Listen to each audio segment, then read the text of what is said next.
నమస్తే, welcome to Magna TV. నేను Aditya. Bollywood star hero Saif Ali Khan మీద జరిగినటువంటి అటాక్తో ఒక్కసారిగా బీ టౌన్ మొత్తం ఉలిక్కి పడిందేమో అనిపించింది. మరి ఈ అటాక్ వెనకాల రకరకాల ఆరోపణలు, రకరకాల వాదనలు, రకరకాల అభిప్రాయాలు వినిపిస్తూ ఉన్నాయి. అసలు దీని గురించి తెలుసుకునే ప్రయత్నం చేద్దాం. ప్రస్తుతానికి మనతో పాటు ఉన్నారు ప్రముఖ పొలిటికల్ అనలిస్ట్ అండ్ సామాజికవేత్త శివరామ్ గారు ఉన్నారు. ఒక్కసారి సార్తో మాట్లాడదాం. సార్ నమస్కారం. సార్ నమస్తే. సార్, సైఫ్ అలీ ఖాన్ మీద జరిగినటువంటి అటాక్ ఏదైతే ఉందో దాన్ని రకరకాలుగా చూస్తున్నారు, రకరకాలుగా వాళ్ళ యొక్క అభిప్రాయాలు తెలియజేస్తూ ఉన్నారు. బట్ వాస్తవానికి ఏంటి అనేది ఇంకా కన్క్లూజన్ అయితే రాలేదు. సో అసలు ఈ ఎంటైర్ స్టోరీ వెనకాల ఏం జరిగి ఉండొచ్చు? నిజంగా దొంగతనానికే వచ్చాడా, లేదా కావాలనే సైఫ్ మీద అటాకింగ్కి వచ్చాడా? అయితే ఇప్పుడు మన ఇంటర్వ్యూ జరుగుతున్నటువంటి టైం అండి ఇప్పుడు 11:05 అవుతుంది. ఇవాళ డేట్ వచ్చేసి 17th. అంటే ఇప్పటి వరకు మన దగ్గర ఉన్నటువంటి ఇన్ఫర్మేషన్ ప్రకారంగా నా విశ్లేషణ ఏంటంటే అండి,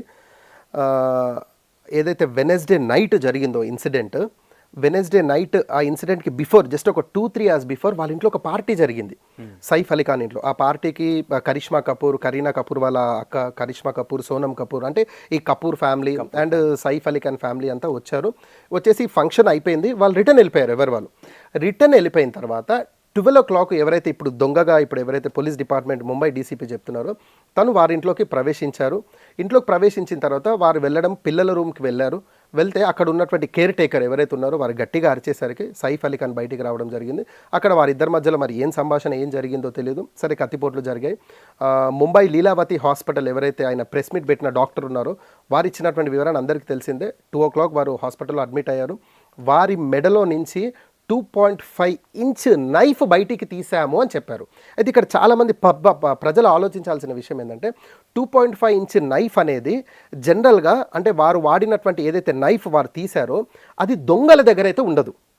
చాలా క్లారిటీగా చెప్తున్నా, దొంగలు ఆ నైఫ్ వాడరు. రెండోది, దొంగలు ఇప్పుడు ఎవరైతే ప్రజలు అనుమానిస్తున్నారో, సరే ఏదో లారెన్స్ బిష్నాయ్ టీం అంటున్నారో, వారు కత్తులు వాడరు, వారు ఓన్లీ వెపన్సే వాడతారు. అంటే ఇక్కడ మనకు కొన్ని విషయాలు తెలుస్తున్నాయి. ఏంటంటే అంటే ఆ విషయం చెప్పకంటే ముందు కూడా ఇప్పుడు ఈ విషయం గురించి ఎగ్జాక్ట్గా పబ్లిక్ ఒక ఆన్సర్ రావాలంటే either Saif Ali Khan press meet పెట్టాలి ఇప్పుడు, లేదు అంటే ఎవరైతే ఆ దాడి చేసి పారిపోయిన దొంగ ఉన్నాడో అతను పోలీస్ వాళ్ళు పట్టుకొని అతని నుంచి అయినా ప్రెస్ రిలీజ్ చేయించాలి, లేదంటే పోలీస్ వాళ్ళు ఇన్వెస్టిగేషన్ తర్వాత ఇన్వెస్టిగేషన్ రిపోర్ట్ ఇవ్వాలి. అది పక్కన పెడితే కరీనా కపూర్ అయితే ఇప్పుడు స్టేబుల్గానే ఉంది కదండి.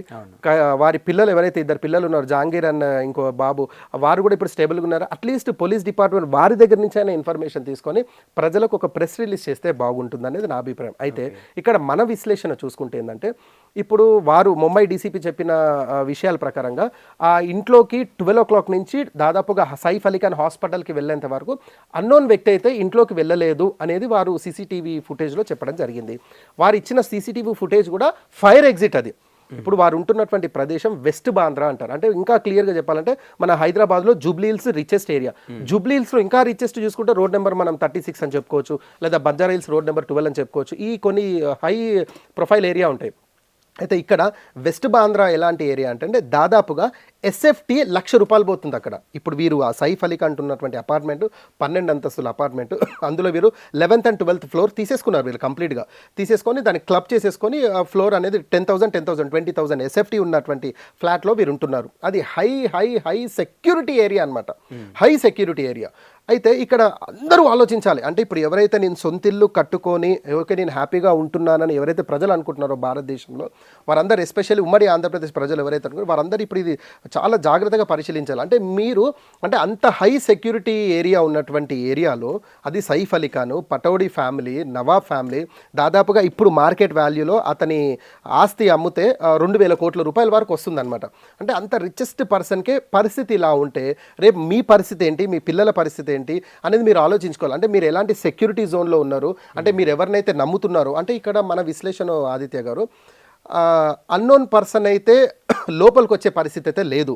ఇంకో విషయం ఏంటంటే మన విశ్లేషణ తెలియని విషయం ఏంటంటే కింది ఫ్లోర్స్లలో ఎలక్ట్రికల్ వర్క్ జరుగుతుంది అక్కడ. అంటే రెనోవేషన్ వర్క్ అనేది జరుగుతుంది అక్కడ. సెక్యూరిటీ గార్డ్స్తోని ఈ ఎలక్ట్రీషియన్సో లేదా అక్కడ ఉన్నటువంటి ఎవరైతే వర్కర్సో టైఅప్ అయి ఉండొచ్చు అనేది ఒక అనుమానం, నా అనుమానం.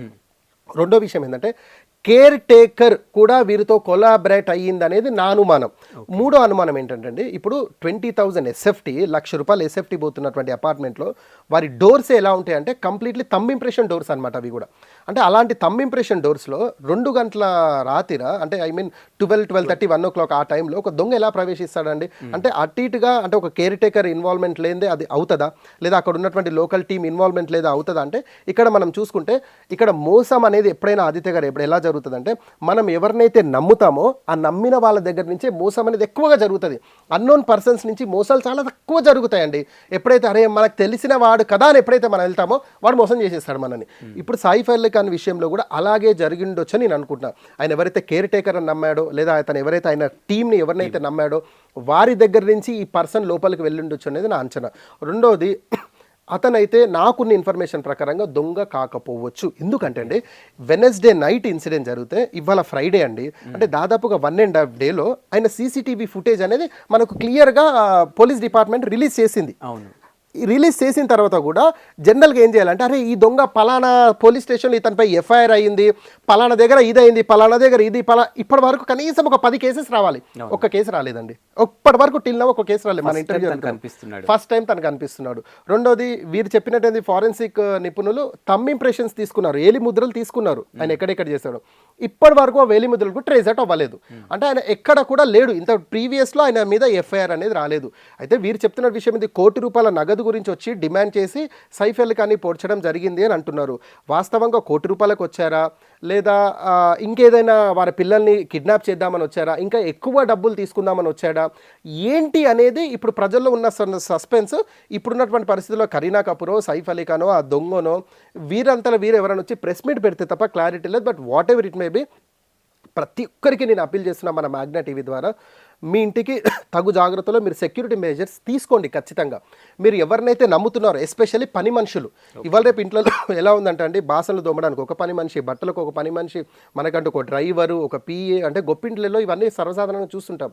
వారిని మీరు ఏదో కోపంలో తిట్టడమో లేదా శాలరీస్ టైంకి ఇవ్వడమో లేదా లాస్ ఆఫ్ పే చేయడమో ఇలా కొన్ని కారణాల చేత వాళ్ళు ఇంకేదైనా చేసే అవకాశాలు ఉంటాయి. కాబట్టి పని మనుషులకి జాగ్రత్తగా మెజర్స్ తీసుకోండి, వాళ్ళ కంప్లీట్ డేటా తీసుకోవడము, వారికి ఈ కోణంలో మనం కొంత జాగ్రత్తలు తీసుకుంటే మనం ఈ విషయంలో సేఫ్ అవుతాం. అయితే ఇది సైఫ్ అలీ ఖాన్ విషయంలో ఇది. ఇప్పుడు దొంగ విషయంలో చూసుకుంటే అండి, ఇప్పుడు చూడండి దొంగతనాలు కూడా సర్వసాధారణంగా ఎందుకు జరుగుతున్నాయంటే నేను మీకు మన ఒక ఇంటర్వ్యూలో చెప్పాను. ఒక చదువుకోలేని దొంగ ద్వారా అంటే ఒక దొంగ ఉన్నాడండి, అతనికి చదివే లేదు అసలు, అతను ఉంటున్నటువంటి ఊర్లోనే ప్రమాదం అది.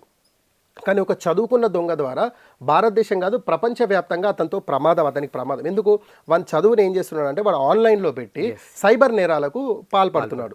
ఇప్పుడు చూడండి, ఇప్పుడు ఈ చదువు ఉన్న దొంగ చదువు లేని దొంగకి ఎంత తేడా ఉందండి. చదువు లేని దొంగ ఏమో ఒక విలేజ్కి ప్రమాదం అయితే చదువున్న దొంగ కంప్లీట్ వరల్డ్కి, ప్రపంచానికి ప్రమాదం. అంటే ఇక్కడ చూసుకుంటే ఏంటంటే అండి వాట్ ఎవర్ ఇట్ మే మన ఎడ్యుకేషన్ సిస్టంలో మోరల్ వాల్యూస్ అనేవి లేవు. మనకంటూ ఆధ్యాత్మికతకు దూరం అయిపోతున్నాము. అసలు ప్రతి ఒక్కరూ ఆధ్యాత్మికకు దగ్గర అవుతే అంటే మనకు ఎవరైతే మన గురువులు ఉన్నారో ఆధ్యాత్మికతో కూడినటువంటి బోధనలు వాళ్ళకి ఇస్తే ఇలాంటి నేరాలు ఘోరాలు జరగవు. What ever it may be.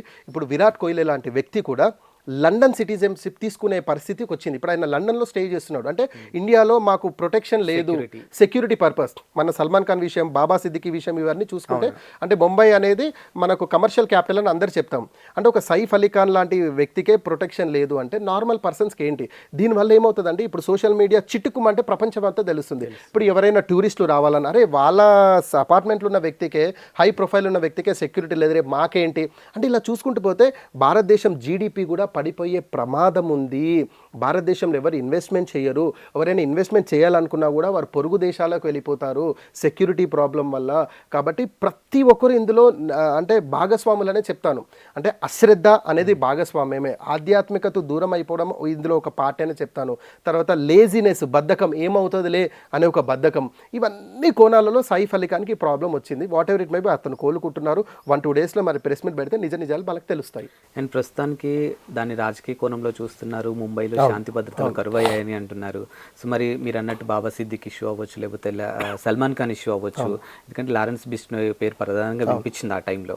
So వాటన్నిటికీ ఇప్పుడు ఇది ఒక ఎగ్జాంపుల్ అని చెప్పొచ్చా? అయితే ఇప్పుడు లారెన్స్ బిష్నాయ్, ఇప్పుడు అరవింద్ కేజ్రీవాల్ గారు కామెంట్ చేశారు, తర్వాత మహారాష్ట్రలో ఉన్నటువంటి అపోజిషన్ పార్టీ మహాసేన వాళ్ళు ఈ కంప్లీట్ దీని మీద కామెంట్ చేశారు. ఎందుకంటే ఇంతకుముందు షిండే ఉన్నప్పుడే ఇలాంటి దాడి జరిగింది, ఇప్పుడు ఫడ్నవీస్ ఉన్నప్పుడు కూడా ఇలాంటి దాడులు జరుగుతున్నాయి. అయితే ఇక్కడ విషయం ఏంటంటే ఇప్పుడు ఈ దాడులు జరుగుతున్నాయి, 100% జరుగుతున్నాయి. అయితే లారెన్స్ బిష్నాయ్ విషయానికి వస్తే అండి, లారెన్స్ బిష్నాయ్ ఏదైతే టాపిక్ ఉందో, అతను ప్రీవియస్గా అతను చేసిన దాడులన్నీ వెపన్తోనే చేశారు, చాకులతో మనకి ఎక్కడ చేయలేదు. కాబట్టి ఈ విషయంలో ముంబై డీసీపీ చెప్పిందంటే లారెన్స్ బిష్నాయ్ ఇన్వాల్వ్మెంట్ లేదు. రెండోది, ఆయన ఏది చేసినా ఇమీడియట్గా ఫేస్బుక్తోనో ఇన్స్టాతోనో అది ఒక ప్రెస్ రిలీజ్ అన్న చేస్తాడు లారెన్స్ బిష్నాయ్, ఇది మా తరఫు జరిగిందని చెప్పి. సో ఇప్పటివరకు అతని నుంచి ఎలాంటి ప్రెస్ రిలీజ్ జరగలేదు.